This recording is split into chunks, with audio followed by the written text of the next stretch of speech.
Parduotuvių lentynos lūžta nuo įvairių gaminių su GMO. Ne ką geresnė padėtis su produktais, kurios tradiciškai laikėme saugiais, nes jie pagaminti Lietuvoje. Tai pienas, mėsa, kiaušiniai.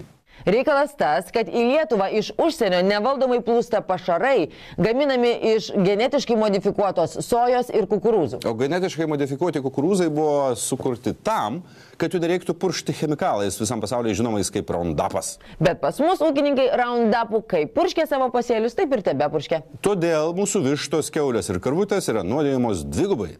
O mes visą tai su pasimėgavimu suvalgome. Sandra, nusirenk, aš tai išpurkšiu Roundupų, kad būtų... Eik iš čia tu tik tai. Aš papurkšiu savo galą tada.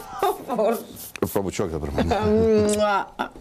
Skanaus. Po prancūzų mokslininkų atlikto tyrimo su pelėmis, kuomet jos 2 metus buvo šeriamos genetiškai modifikuotais kukurūzais ir visos apaugo augliais, prabilta apie realų sveikatos pavojų žmonėms bei vėžio susirgimus. Paaiškėjo, jog genetinis monstras tūno ir pašaruose atskleista dar viena tragedija tykanti mūsų net piene, kiaušiniuose ir mėsoje. Vilniaus rajono ūkininkas be jokių užuolankų sako, jog pašarai gyvuliams atkeliaujantys iš užsienio su genetiškai modifikuotomis kultūromis.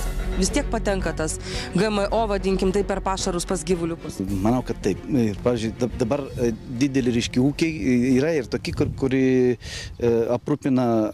kažkiek aprūpina, reiškia, savo grūdais, reiškia, pašarais, bet daug yra perkamas iš kombinuotų pašarų, reiškia, gamyklų. Grūdų supirkėjai, kurie turi savo, reiškia. O kainą naudoja taip pat. Ten ir sojos, ir kukurūzos, ir saulėgrąžų, ir viską. Ir kas į tą receptūrą įdėta, mes gaunam sertifikatas tos pašarus, bet ten neparašyta, pavyzdžiui, į soją ar iš modifikuotos, kukurūzą iš modifikuotos. Neparašyta, ženklinimo tokio nėra.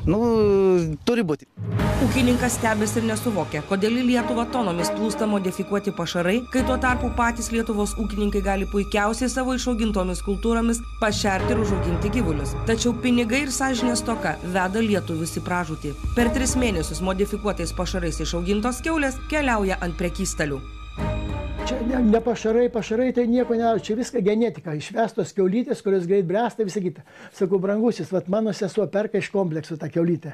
Be 8 mėnesių niekaip neišmaidė, nuoda į donelės, į pieną duoda viską, 6, 7, 8 mėnesių ir visą kitą. Tai ten, kada visi hormonai, priedai. Kuo toliau į mišką, tuo toliau medžių. Pasirodo, Lietuva net negali uždrausti pašarų importą. Mat ES pančiai neleidžia laisvai ūkininkauti. Mes galim neįsileisti šitų nuodingų pašarų į šalį. Jeigu teisiškai, grinai teisiškai, biurokratiškai žiūrit, mes jų galėsim neįsileisti dabar tuo metu, kuomet komisija pasakys, kad šitas kukurūzas su šita modifikacija yra kenksmingas. Viskas ir kitaip negali. Kitokio mes neturim teisinio pagrindo kol kas. Bet norėtis. Be abejo. Maisto ir veterinarijos tarnybos atstovai tikina, jog Lietuva kontroliuoja ir pašarai nekelia didelio pavojaus. Be to, sukontroliuoti ūkininkus, kurie patys vežasi pašarus iš užsienio šalių, beveik neįmanoma. Tikrai taip. Ir šiandien tiek ir pasaulyje, tiek ir Europos rinkoje pašarų gamybai taip pat naudojame genetiškai modifikuotą ir kukurūzą, ir soją ypatingai. Tai tikrai čia ne paslaptis. Tačiau noriu pasakyti, kad būtent kalbant apie mokslinius tyrimus, kad gyvuliai šeriami genetiškai modifikuotais pašarais, ar persiduoda tam gyvuliui būtent tas baltymas, yra atlikta labai daug tyrimų, tačiau vieningos nuomonės nėra. Ir nėra tvirtų įrodymų, kad būtent ir vyksta kažkokios modifikacijos tam naminiam gyvuliui.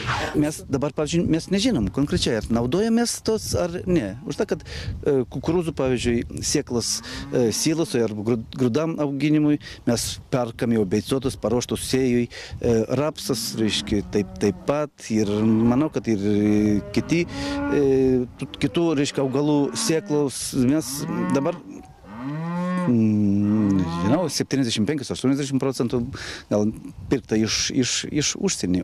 Tai kokia ateitis laukia mūsų vaikų provaikaičių, jeigu jau nebelieka sveiko nei pieno, nei kiaušinių, nei mėsos? Jeigu Lietuva uždraus genetiškai modifikuotų pašarų importą, ES gali Lietuvą paduoti net į teismą.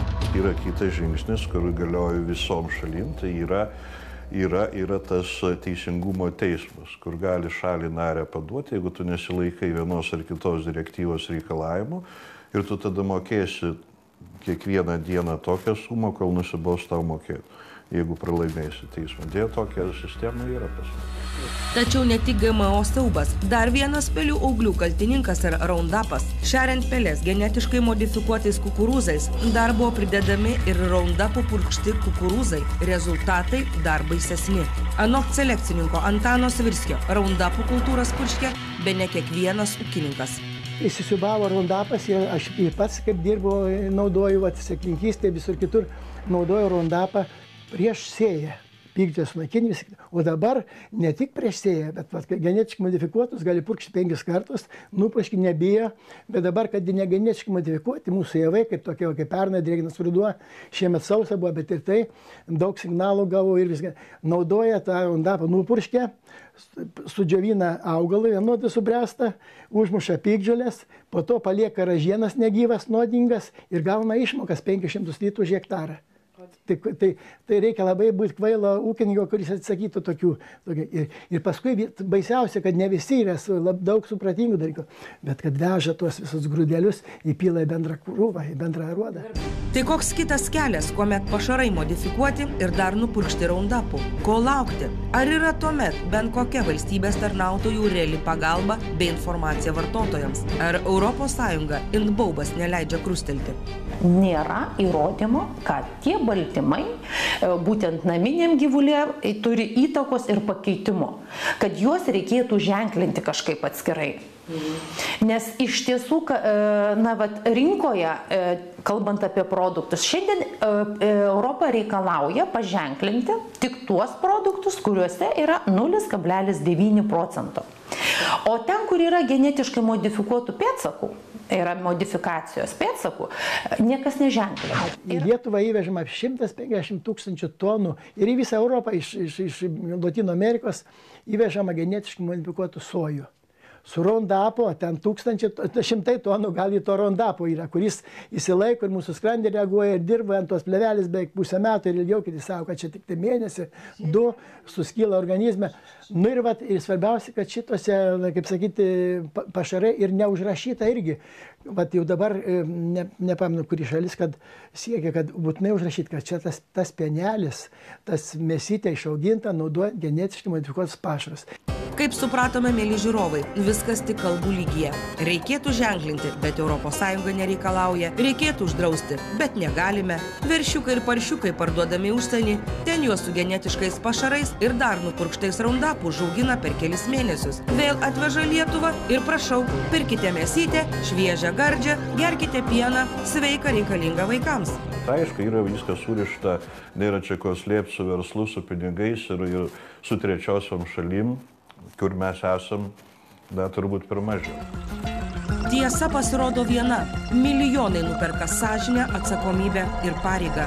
Tačiau kaip bebūtų gaila, Lietuva gali sulaukti vėžininkų kartos. Šį vakar tiek. Susimatysim rytoj tuo pačiu metu naujų laikų 20:30. 39. Nepamirškit, 8:30 vakaro. 39. Jep, ate. Iki.